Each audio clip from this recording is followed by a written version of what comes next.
I'm here to talk about the weapons that they used back then. The first one I have is the trade musket. This gun was made specifically for the fur trade. Native Americans would take deer, muskrat, beaver, and they would trade their pelts. And the first thing they wanted, most importantly, was the musket. This just made their life a lot easier. They could hunt with this and also defend. This was the tool that they liked the most.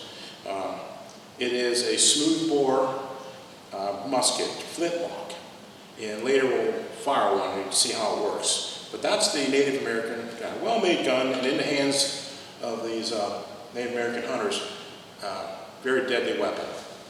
Next one I have is the Jaeger. Jaeger is German for hunter. This was brought over by the Pennsylvania Dutch or Deutsche. This is a large bore, smaller gun, shorter gun, rifled musket. The Jaeger is German for hunter, and that's what they use these for.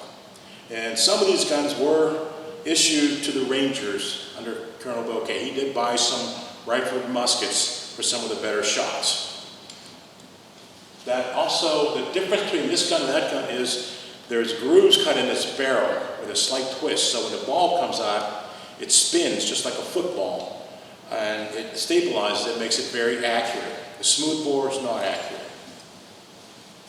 Now this gun eventually started becoming longer and adapting from the Jaeger to the Pennsylvania long rifle. What they did, they lengthened the barrel, and also they dropped in caliber, a smaller caliber. This is only a 50 caliber, and that way your powder and your lead, your ball, could go a lot longer. See, I have a Pennsylvania long rifle, 50 caliber. I can get 75 shots out of a pound of powder. With my 75 caliber Brown Bess, I get 50 shots. So you see out here in the wilderness on this side of the Alleghenies, this is a good gun to have. Plus, it'll still take down a deer, an elk, any large dangerous animal. Then last, I have a Brown Bess musket. This is a military weapon. This is made for volley fire, where you stand in a long line of men and you all point your guns in one direction and fire all at the same time. If you notice, there's not even a rear sight on this weapon. And this was issued to the British soldiers during this battle. This is what they shot. So what we can do next is take this outside and see how it fires. Overview of the weapons. We're actually going to shoot one. I brought with me the Brown Bess musket. This is a regimental firelock, more commonly known as Brown Bess. This is what the British soldier carried in this battle here. 75 caliber smoothbore musket. The ignition system for this weapon, I'll get a little closer so you can see it, is this right here. This is called the lock. The integral parts of the lock are the cock. It looks like a rooster's head. And there's a sharp piece of flint.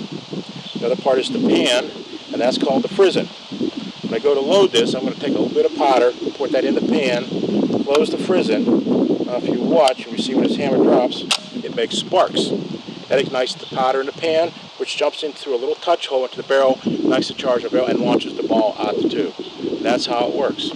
Very simple mechanism. The only thing is it only works on sunny days. In rainy weather, it does not work. So most of the fighting would have been done with the bayonet. This works rain or shine. 19 inches of steel. Anyways, let's fire a shot and see how she does. To be a soldier afoot, you were required to have two teeth, one upper, one lower, because you load from a cartridge. Now, in their cartridge would have been tied a musket ball all together, and in there is some black powder. So I go to half cock. The command of the officer would be prime and load.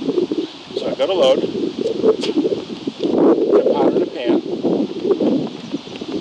close the frizzen, the rest goes down the barrel. Cartridge, ball, everything. Shove that in there. Now this is my ramrod. This is an essential part of the gun, which I use to finish loading. I secure the cartridge at the base. So now, this weapon is ready to fire. The soldier would shoulder his weapon. Put command is shoulder your arms when ready. So now when the officer looks down the line, sees all the men have their weapons shouldered, they're ready to fire. So the next command would be make ready, present, and fire. It's kind of windy today, but you can't see all that smoke, but it doesn't take many shots. There's nothing but a huge cloud of smoke over the whole area.